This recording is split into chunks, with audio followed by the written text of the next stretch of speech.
This episode is brought to you by the RVA Podcast Network. Find more information at rvapodcast.org. It's a new year, so you know what that means. That means a new season. It's season 4. Intro a little revamped. Microphone a little revamped. Branding a little revamped. We're now officially the Past BT. So welcome all Spotify, Buzzsprout, Apple Podcasts, Google Podcasts, Stitcher, and all podcast platforms. Here you're going to get a flavor of sports, music, tech, video games. Once in a while, we'll get an Ass of the Week and a new part that's going to be coming in. It's not mentioned on the season 3, but we do what's called Pass the Message. So definitely you want to tune in and get some good content on the Pass with your host, BT.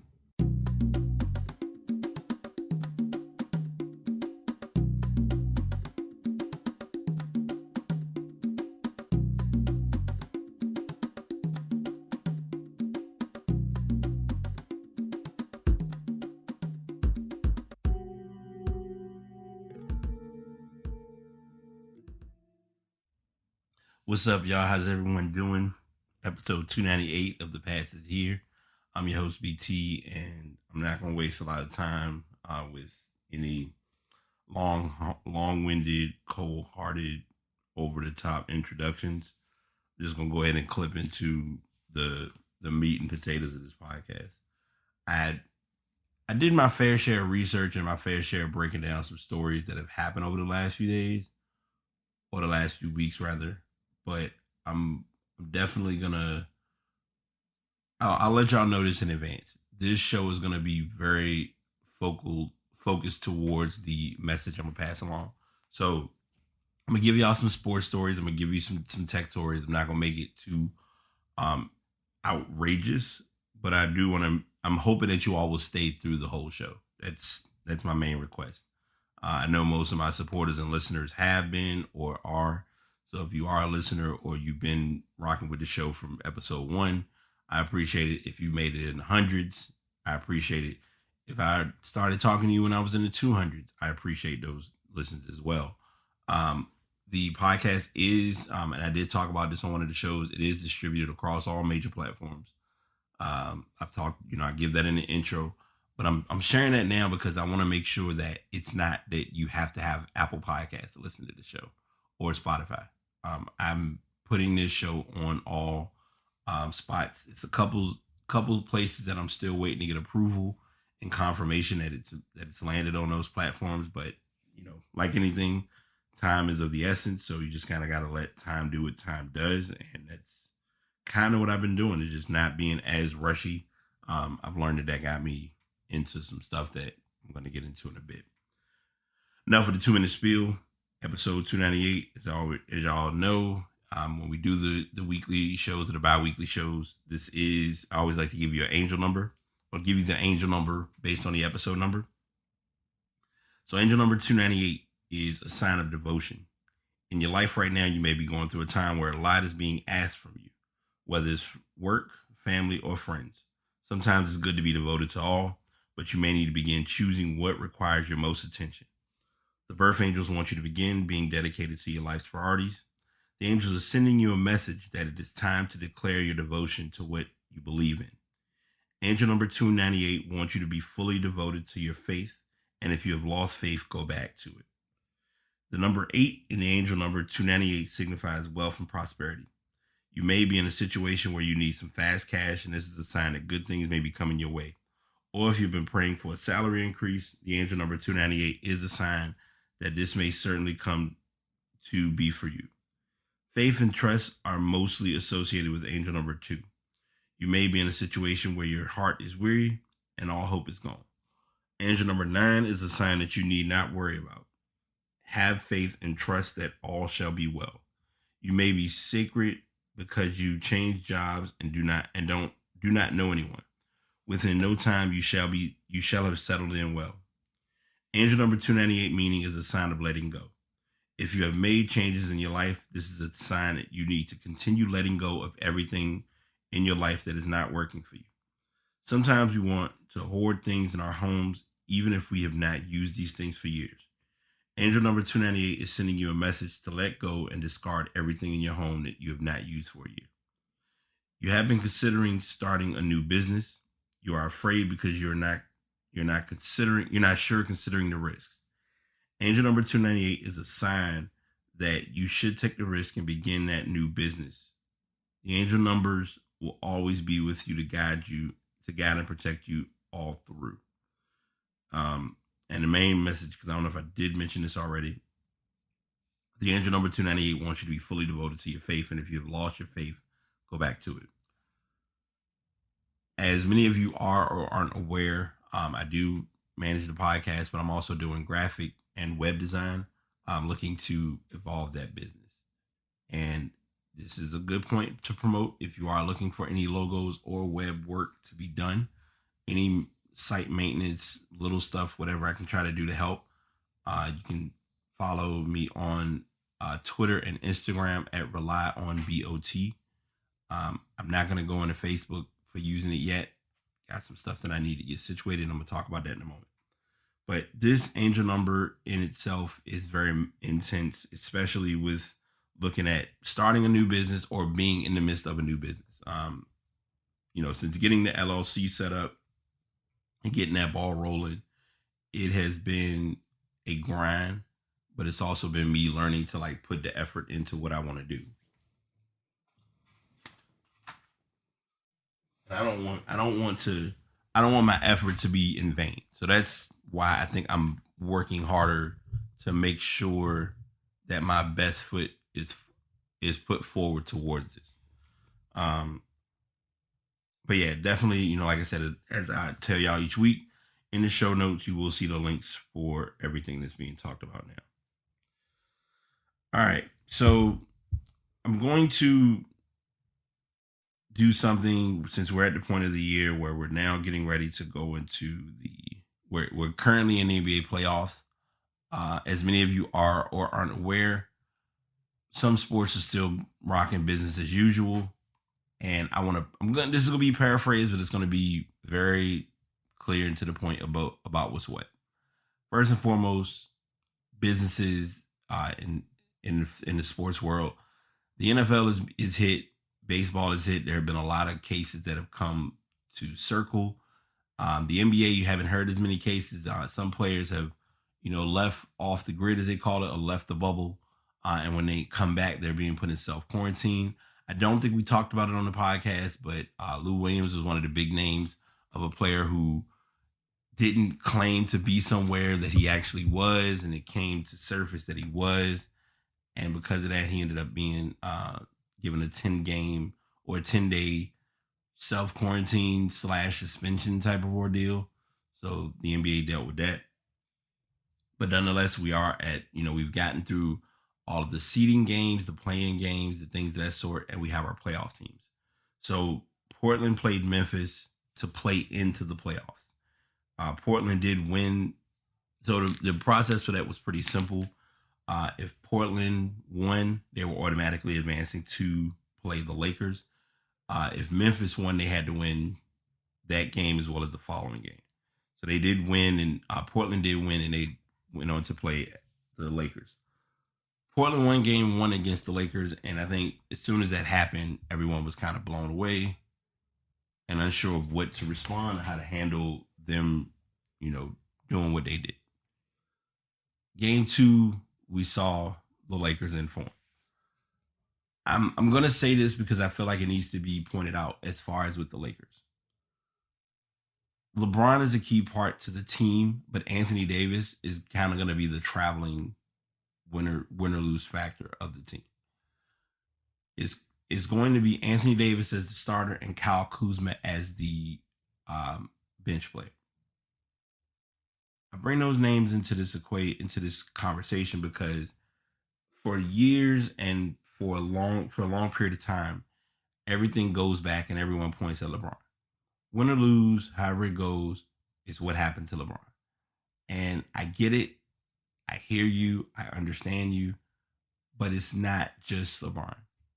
If LeBron goes out and scores 40, 45 points and no one else on the team gets over 8 points in that game, we're still pointing at LeBron saying, what could you have done to make the team win, when it's like players can be put in positions to hit shots or miss shots, but they have to make those shots. And if they're not made, that's what gets us to this point where a team could or couldn't lose, may or may not win certain matchups.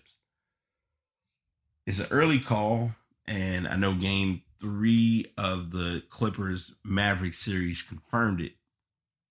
And someone else said that they look at the Clippers as being the team to beat.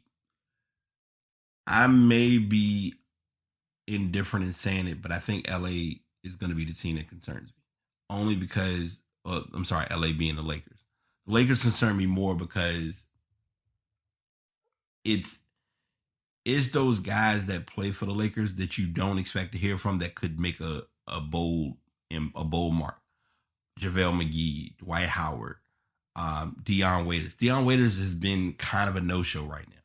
And it's tough because you look at Dion Waiters, you look at J.R. Smith, you look at a lot of the guys who came in. Kentavious Caldwell-Pope scored 1 point in a game, in game 1 against Portland.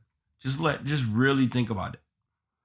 I mean, obviously it was a free throw, but it's, you're a part of the offense. It should not be, and this is kind of the challenge of the Lakers, and I'm going to say it because it needs to be pointed out. As long as AD or LeBron have the ball, players are going to stand around and not really be engaging. And it's tough to look at, but you need, in watching a lot of basketball and even playing a lot of basketball, motion is what helps the game. I know as a person who is naturally known for being a spot-up shooter, I still know I need to move and be active in knowing where the players are moving on the court to not be hidden and or no-show. And this series is the Lakers as a unit. It's going to be something that's really going to be talked about in this series. A friend of mine, he's been on the show, Kazi. Mark has been on before. He's been on a couple of the MagFest podcasts. He said it best. The team that wins game 3 between the Lakers and the Blazers could win the series. I didn't see the Lakers. I didn't see the Blazers sweeping the Lakers. That was a reach by Charles Barkley, but that's neither here nor there. I've invested time on those 2 games, but I forgot about the other 2 games, and we still need to talk about the Eastern Conference. Houston right now is ahead of OKC in game 3 of their series. By the time the show gets uploaded, they'll probably have finished the game, but I'm thinking the Rockets likely will sweep OKC. Chris Paul's a good point guard, but Chris Paul is he's a regular season point guard. And I don't throw any shots at him on that. When he was with the Clippers, we saw kind of like glimpses of him, being a factor. Even when he was in Houston with Harden, when he went down, that was where we really got to see, okay, Golden State is going to demolish him. And that's kind of what happened. But in OKC, it's a younger group of guys. You're trying to run Shai Gilgeous-Alexander and Chris Paul together. You got Schroeder coming in, getting work. Adams is the big man on the one big man on the court because, as we all know, Houston is running small ball, everybody shoot type of basketball. And that's kind of what's keeping them afloat. They've been winning this series or playing good without Russell Westbrook, which is very telling. Because then that could either help the team or hinder the team, and it's early to say, but that's just kind of how I'm looking at it in its immediate form. And that's kind of my best take or statement on that series. The Jazz Nuggets series is very, I won't even say very weird, but very eye-opening because the Nuggets, I think people have been saying it before, but now it's really starting to be noticed. But we're back. More than likely, I'll clean that up as usual. Utah, I think the game 1 against Denver was very eye-opening for Donovan Mitchell because he showed that he can score, but he also showed that he can win. Donovan Mitchell and Rudy Gobert are confirming to you all that all of this, and this is something as a podcaster and as a media, indirectly. Okay, now I realize what it is. Hold on. There we go. Okay, that'll cut back on the audio feedback. The media made a story that wasn't a story. Brian, what do you mean by that? Well, let's really go back and look at it. The incident with Rudy Gobert when the pandemic first happened, and he put his hand across all the microphones. It was treated very lightly at the time, but then when it was confirmed he had it, and then it was put out, stated that Donovan Mitchell also had it. It did, in its immediate moment, there could have been a tension between those two players. But they're also teammates. They're also human. So it's not like they didn't find the time or make a point to say, hey, let's sit and actually talk to each other and get this cleared up, because this is still our job. This is still basketball. I feel like that happened, but then it also turned into, well, there's speculation and there's talk that players may want one of these players or both players may be looking to leave the team. And it's just like, okay, in the middle of a season, like the season still was going to be, the revitalized or renovated season or whatever the case may be. So I'm giving Utah the series in 6. Stretch, I know, but that's what I'm going for. Eastern Conference, other than Milwaukee, these series are going just as I expected. Miami almost had the Pacers come back in game 3. TJ Warren is doing his part, but I think you're playing against Tyler Hero, Jimmy Butler, Bam Adebayo, Goran Dragic. These guys can play. Say what you want, but they can play. The Orlando game 1 against Milwaukee, I think, was kind of what Milwaukee needed to say, hey, we need to show teams that we're serious about this series. Milwaukee and Toronto, my 3 teams that I'm keeping an eye on in this series are Milwaukee, or in this conference, are Milwaukee, Toronto, and Boston. Boston is scary only because Jason Tatum, we're seeing another level of Jason Tatum in the playoffs. We're seeing another level of Jason Tatum in the bubble, if you want to be technical. I don't think we really understand it, because when you look at Jason Tatum, he's a very quiet, he's a very relaxed player. Oh, you're not going to get much noise out of him. He's not going to make a big to-do. But after the game, he scored 25. Or he made, this year was his first All-Star appearance. Things happening the way they have for him as a player are what makes him a very creative basketball player. Kemba Walker has the green light in Boston. He had the green light in Charlotte, but he really has the green light in Boston. And if you put a player, you have a Jason Tatum, you have Kemba Walker, Gordon Hayward is out right now. I feel bad for the injury bug that he's going through since he's been since he's been in the league, let alone, well, not even the league, but being in Boston. Those things add up whether you realize it or not. And we're seeing it in full form since he joined Boston. A lot of people think he's trash. They've called him wild. I've heard all the names and references to him. But I think as a generalized rule of thumb, he can play. I just think it's him getting into the mode of being willing to play. That's my take. That's my statement. You can run with me. You can disagree. I got no problem with that. Toronto is doing what Toronto is expected to do. Chris Calvert, I think is his name, with Brooklyn. He's nice, but if you really look at it, after you have Allen, you have Joe. I can't remember his name, but Joe Morrison and I don't think that's his name, but he's a shooter for Brooklyn. There aren't many guys that are doing their part to make them a better team. And Brooklyn is the 2 pieces that they need to really get over the hump are on the bench or not playing right now, which is Kyrie Irving and Kevin Durant.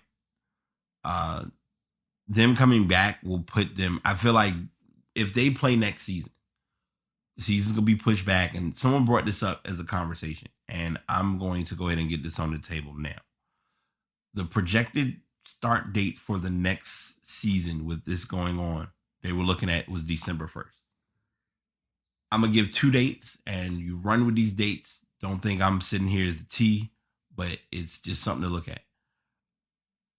The season could either start by Christmas Day or by the 1st of by 2021.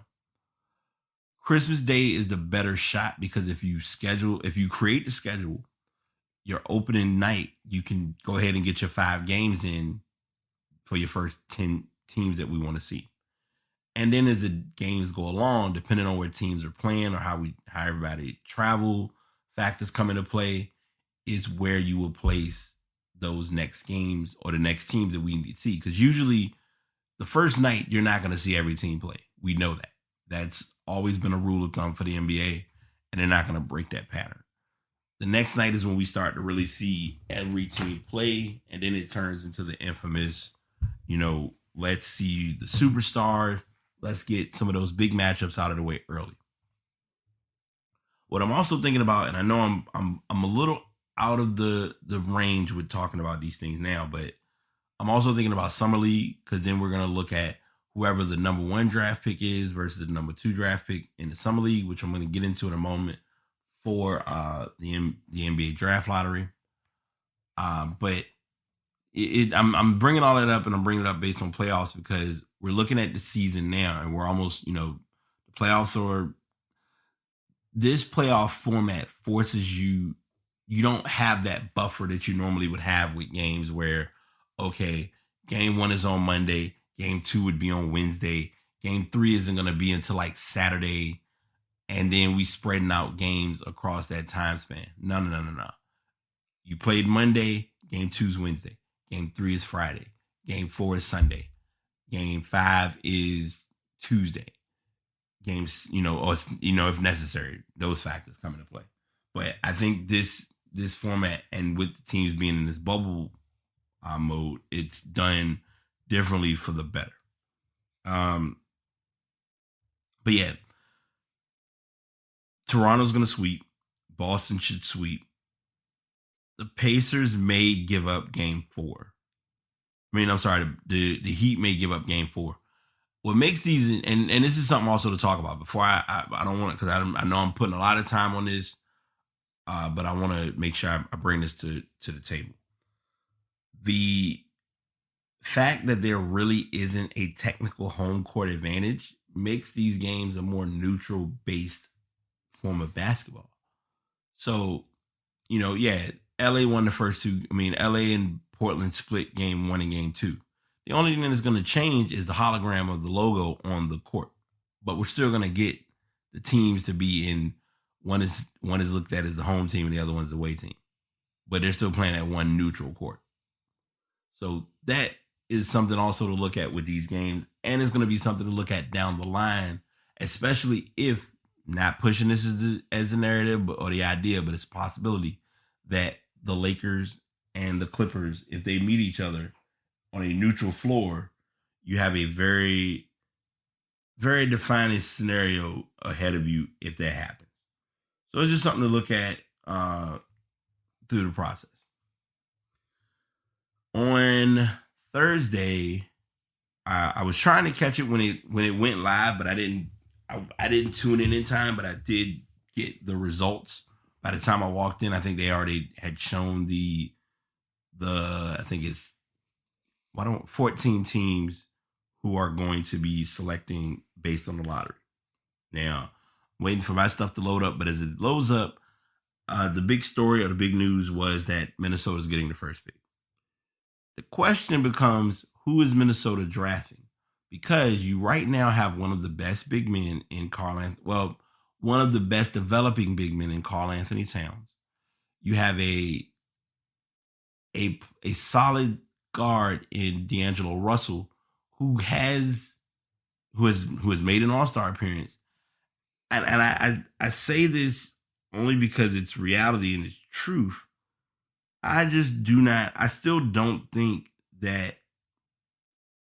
I don't think Golden State knew where to fit him in their lineup. And hey, it happens. It happens to the best and the worst of us. But I have the list now, so we're going to go from last to first. 14th pick is going to the Boston Celtics based on the trade through Memphis. Memphis was the one who won it, but it went to Boston. New Orleans has the 13th pick. Sacramento has the 12th pick. Spurs has the 11th pick. This is going to be the first time picking a lottery player in a long time. It's something to look at. 10th pick going to the Phoenix Suns. And I don't know if we talked about it yet on the show or not, but this is the first time this is a 22-year streak that the Spurs are not in the playoffs. Not even in the finals, but just not in the playoffs. Spurs in 11th, Phoenix at 10. Phoenix can build very solid with Devin Booker and DeAndre Ayton. Who they get from the draft, I don't know. And I'm gonna give some names and I'm gonna talk about some guys, but I don't want to basketball y'all too heavy on this one. But of course, basketball is what we got right now. Hockey has been going on. I don't want to ignore that the hockey matches are happening. Their remote location has been in Canada. I'm jumping around a little bit, but I know in the NBA they're looking at next season having all the teams play, but they're gonna have bubble remote locations and likely be having it set up where if you're traveling, you travel to this facility, within an area. Now I don't think they're gonna do it in one area, but I think they're gonna do it either in the state or within a few cities that aren't far from within a few states that aren't far from each other. Washington got the 9th pick. New York is 8th, which, that always turns into the debacle when New York ever get the first pick. And since June, they haven't gotten the first pick, number 1 pick. Number 7 goes to Detroit. Number 6, Atlanta. Number 5, Cleveland. Number 4, Chicago. Number 3, Charlotte. 2, Golden State, which is still mind-boggling because, we got to call a spade a spade. Golden State didn't have the best season. And we know that. Anyone that watched basketball wouldn't argue it, but it was really evident in looking at everything. And the first pick went to the Minnesota Timberwolves. Now, all that's great. Now comes the big question. You have Anthony Wiseman. I'm sorry, not Anthony Wiseman. Jonathan Wiseman. I'm probably going to mess up a lot of these names. You have the kid, and you have LaMelo Ball, you got Cole Anthony, Isaac Okoro, Ori, I'm probably going to mispronounce his name as well. A lot of the younger talented players coming into this upcoming draft. And I'm going to be honest. This could be a good draft class, but I don't know if we're going to say that this is going to be a good draft. It's early. No one's been drafted. No speculations have been made as to who's going where. And all of that is fine. A lot of what I'm saying now is just me talking. So it's not hey, this is where this player could be. It's stuff that we're just looking at and kind of seeing, all right, y'all got the first pick. Who you picking? Or, where's LaMelo Ball going? We know LaMelo's going to be a lottery pick, but exactly how high in the lottery, it's not a sure shot just yet. Mock drafts, whether you know it, whether you realize it or not, mock drafts are going to be going on for the next couple of months. The combine will not, I think this was brought up early. I don't know if I talked about it on the show or not, but the combine may not be a thing this year. So players will likely be doing virtual plays of just showing them playing basketball, which, is kind of almost going to be the love-hate relationship of we want to make this interactive and make it creative, but what can we do to really get players to be aware or get teams to be aware of who they would like to draft in this upcoming draft class. I know I'm all over the place with what I'm saying or breaking down on this, but I just if anything, I just hope teams draft with the right state of mind and not just pick up somebody just to pick up somebody. I said this is a wild statement, but it do not be surprised. I don't think Golden State's going to draft with their second pick. That's my bold take. It probably could happen for real. I don't know. But it's something to really think of or really consider. So let's see. Hopefully this list that I have will show what I was referring to. Wow. So they put dang. So somebody, and this is why I love the internet.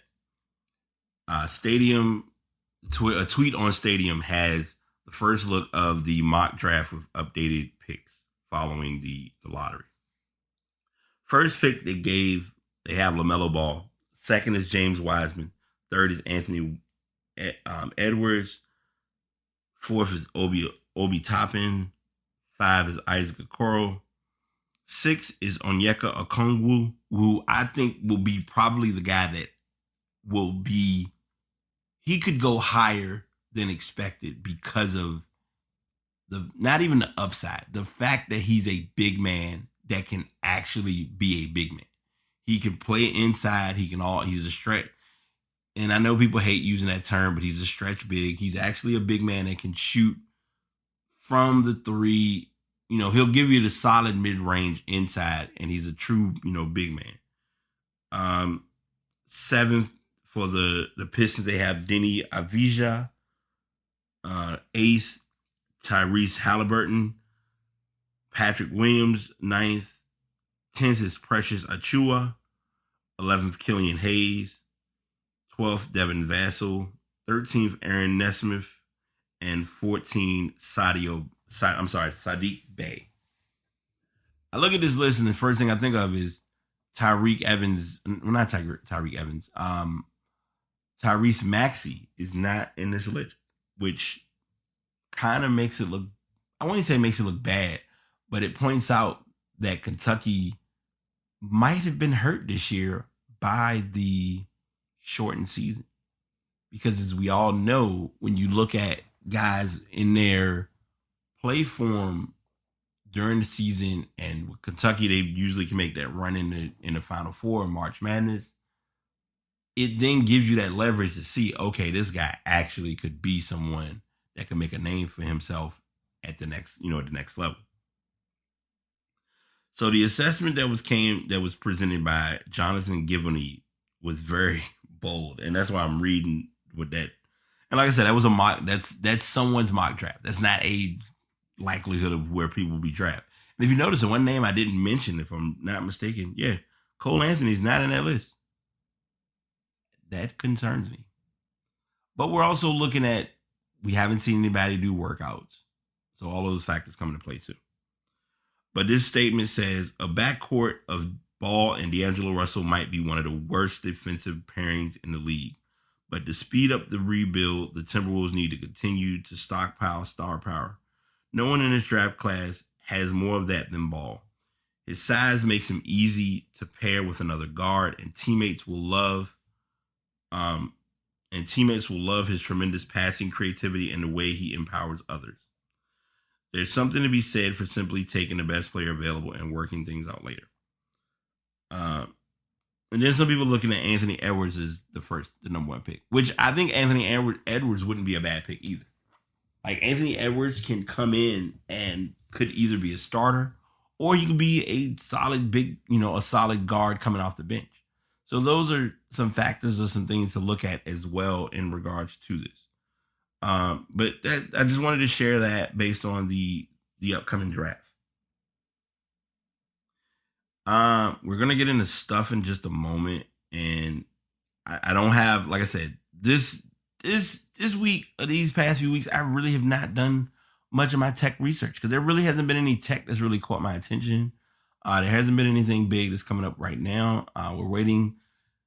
iOS 14's beta 4 just came out. The iOS devices did get an update. I think another 13.12.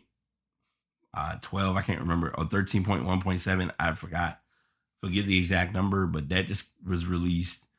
They are looking at, and I think I may have talked about this on the show, but if I haven't, I'm gonna bring it up now. They are using the platforms, the updates.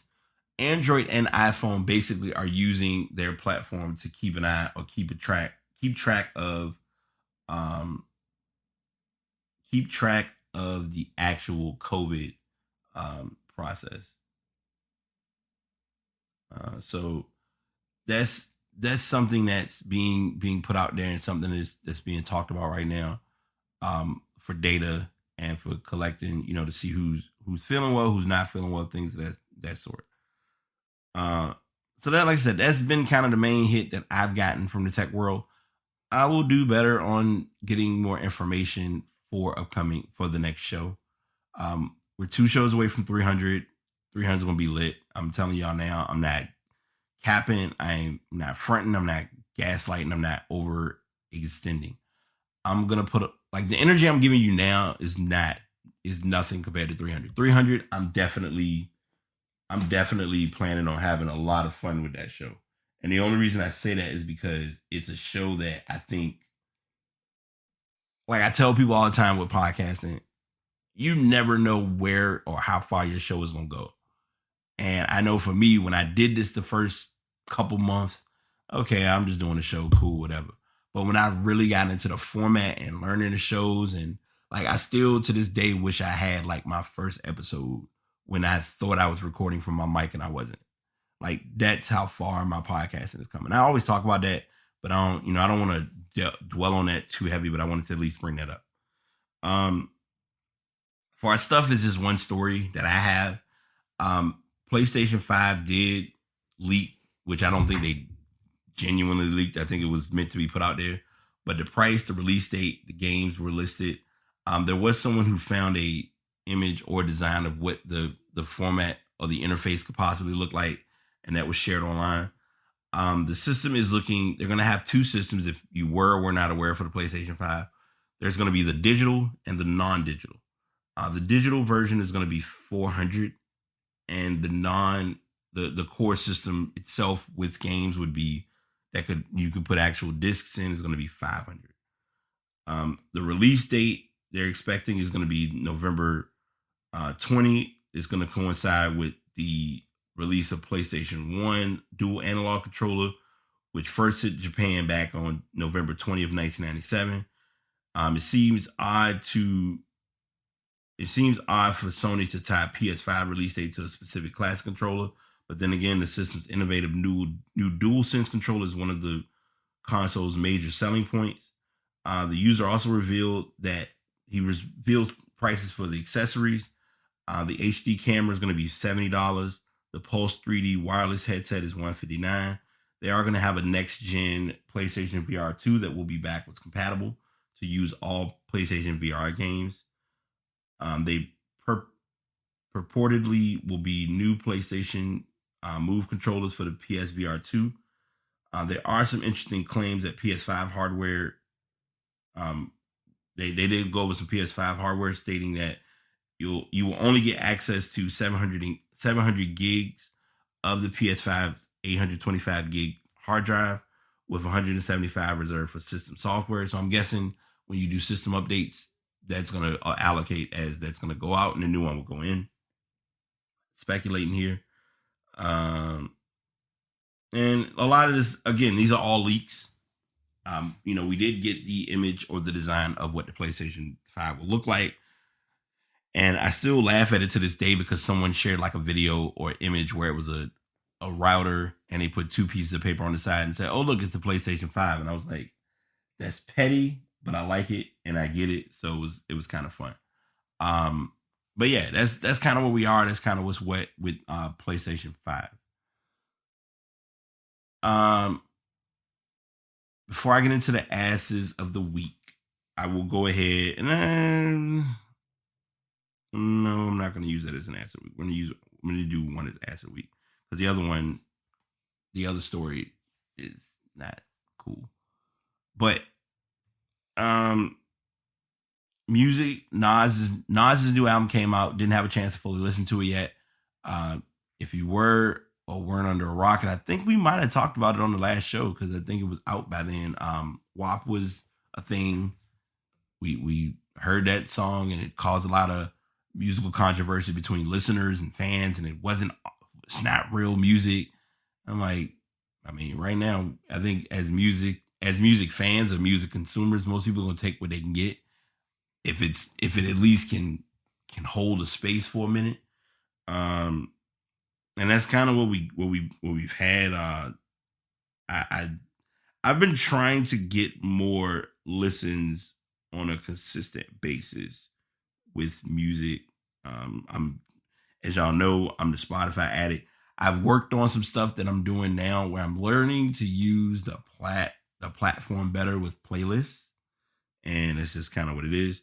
We did hear Jay-Z. I did listen to Jay-Z and Pharrell Williams song Entrepreneur. The exposure came full circle again of when Nas has an album or has something that drops, Jay-Z happens to drop his either the same day or around the same time, if not before. And history repeated itself. So it's just something to look at. BTS brought out a new single called Dynamite. Briefly got a quick listen to that. Let's see. Katy Perry has a new single called Make Me a Woman. Lecrae has a new album that just dropped called Restoration. And I've talked about Lecrae before on the show, but I think that's gonna be pretty good. I'm gonna definitely try to check that out. Mariah Carey has a new single featuring Lauryn Hill called Save the Day. Vic Mensa has a new album called V-Tape that just dropped. As you all weren't aware, Miley Cyrus had a new song called Midnight Sky, and Drake's single with Lil Durk was huge, caused a lot of riff, got a lot of attention. Alicia Keys and Khalid brought out a single called So Done, pretty good single. Trey Songz new single Circles came out, and he was in a bit of controversy, which, as I've told y'all before, I stick to my word. I don't do tabloids on the show. I'm not gonna break that flow. And yeah, that's kind of the basis of what we got over the last few weeks for artists. I'm gonna try to do some more like in-depth behind the scenes music listening. I did hear about Mali music, and they talked about the album, The Book of Mali, The Book of Mali. So I want to check that out because I've heard it's pretty good. So I want to give that a spin at some point, if not sooner. But yeah, that's kind of the overall review breakdown, hit or miss for what we got on music. Our answer of the week is a favorite, but a pathetic favorite because it just was not thought out very properly, and it just should not have been done. And it is so Kemah Siverand is our ass of the week.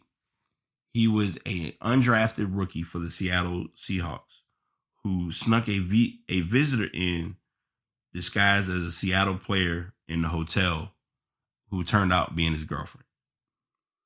The NFL and all 32 of his teams have instituted strict protocols for training camp in an effort to prevent the spread of COVID-19 and allow the 2020 season to begin as scheduled. If you do or don't know, and I want to mention this before I forget, they are still looking to start the NFL season on time. Someone asked this question to me, or this conversation has come up, and I still stand behind it, and it would not be surprising. I don't know if they're going to play a full season. And the only reason I say I don't know is because if outbreaks happen too frequently or too often during games or during the season, they're not going to play the full season.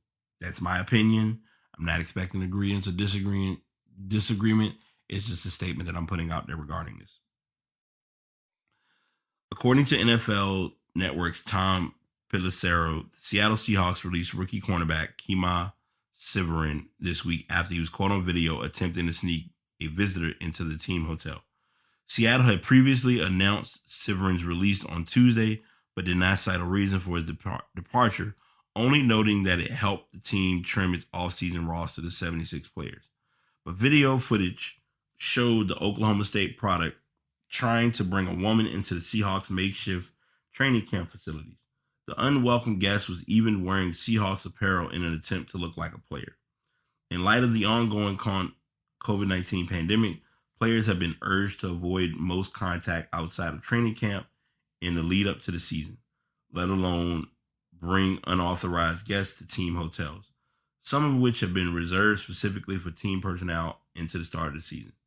Siverand was one of 3 undrafted cornerbacks signed by Seattle this offseason. The 6'1" rookie likely would have faced long hours making the Seattle's final roster anyway, entering the NFL after playing most special teams during his senior college season. He still could have reserved a spot though without this happening, but live and learn, and it was just stupid. I made him ask a week for that because sneaking somebody in is one thing, but then sneaking your girl in, it was like, okay, I got you, but it, I get it, because you do want to make sure you don't bring or generate any risks, but it is something that the NFL obviously took. I mean, I'm not laughing at it in hindsight, but it was something that the league took serious, which I personally don't blame it. All right. So at the 45-minute mark, at least recording wise, I can't factor in intro and outro, but at the 45-minute mark, I'm going to talk about a serious matter. And I'm letting a layer down of mine, and I am going to make this a teachable moment for everyone listening to the podcast. As the title says, value your worth, I'm going to take it a step further in calling it keep close to your data and keep your information yours. I'm not going to give the full information of what has or has not happened, but I will tell a story of something that I did that I know I shouldn't have did. An individual had a post on their page that I thought was their page. The person, and I'm not going to put any names because I don't need to. There's no purpose. The person then put, if you're interested in this option, put this word and, it'll generate conversation. So I commented and put that word. The person, asked the inbox, have a conversation. They send information confirming that it's them, this, that, and the third. And they're saying, hey, if you want to do this, you just do this part and we'll get you what you're asking for, requesting. In so many words to say what I was saying, it's a scam. It was a scam. It is a scam. And it has been a downfall for me in the last couple of weeks because now, because of this occurring, I have been fighting to personally get my account back that I had on Facebook. And I have another account that I've made, thankfully, but I don't like the means that I had to go to do that because it shouldn't have been done to begin with. The communication between this individual and another individual who's involved with this all just did not go right from the start. And now it's turned into just a bad situation that should not have happened. I'm not going to, like I said, I'm not going to put a lot of emphasis on this, but I am going to say this. To the person that has my account information, don't think that you're gaining anything. The only thing that you're doing is just looking stupid. And I want to say, before I go too far into even pointing out this person, anyone that was affected by this because of my other account being compromised or not have any information and you following through with what the steps stated on doing, I owe you all an apology. It's not right. It's not me. It's not my thing. I've said this to a lot of my friends. I didn't want to talk about this at first because when initially talking about it, a lot of it was out of emotion and out of frustration. And I wanted to be sure if I'm going to talk about this, that I'm going to do it in the right manner. Because and it's an interesting thing, and I'm not rushing stating this, but I want to talk about this before I forget. Looking over the last week or last few weeks, a lot of you may or may not realize this. Before this episode, I was supposed to be doing a podcast every day in August. After this happened, I stopped. And it wasn't that I lost passion in doing the show. It was, I'm putting time into doing this and getting this taken care of.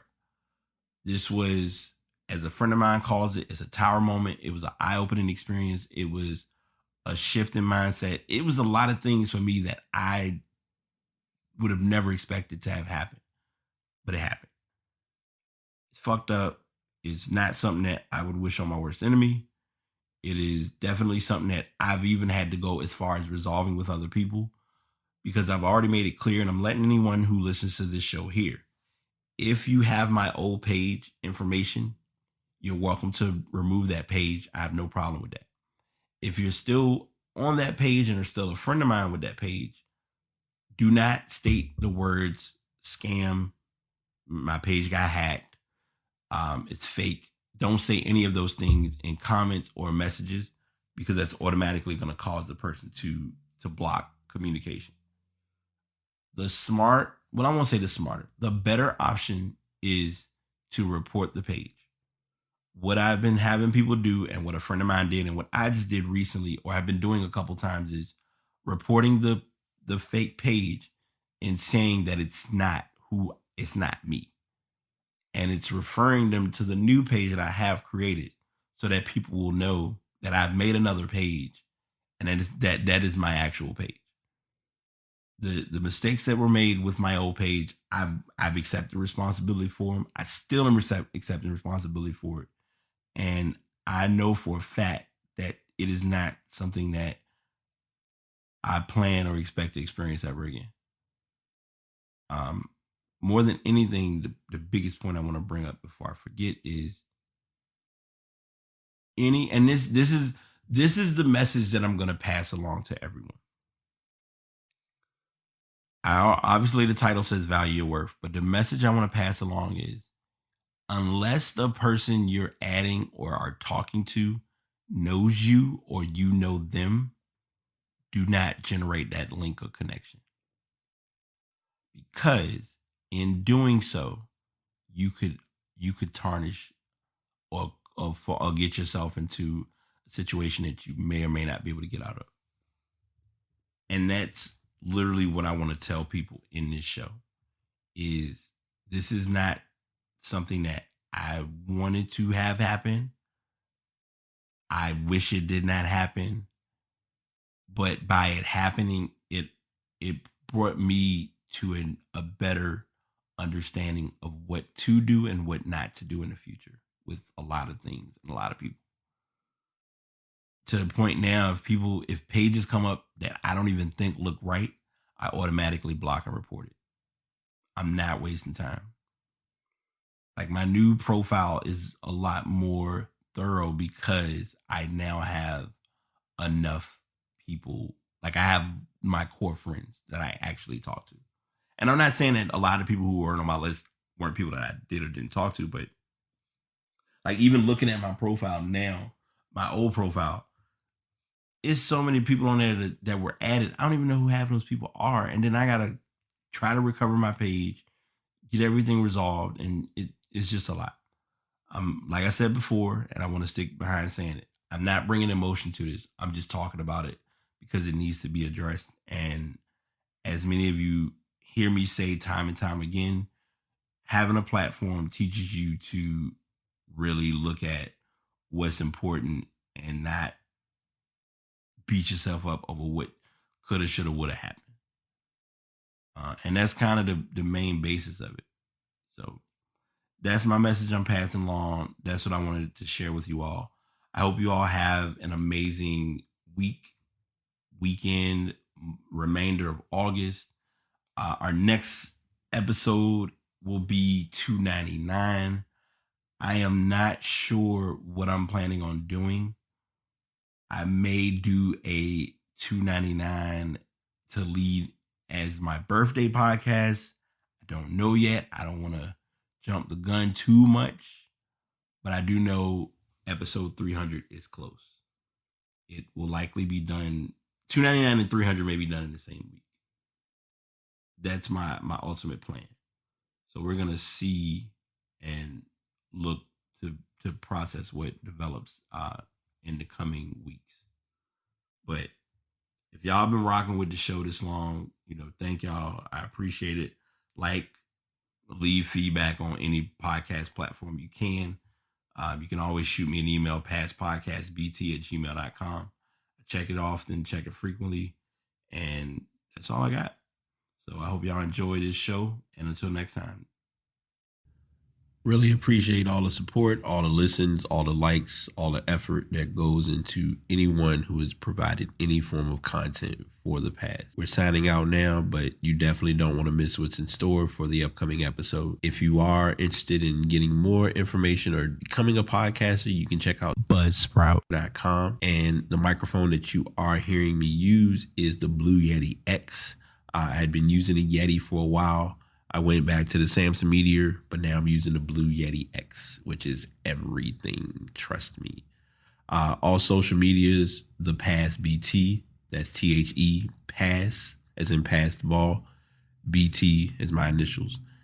And finally, if you are a creator and you want to support a fellow creator, subscribe, like, and comment on the Pass. Until next time, this is your host BT signing out.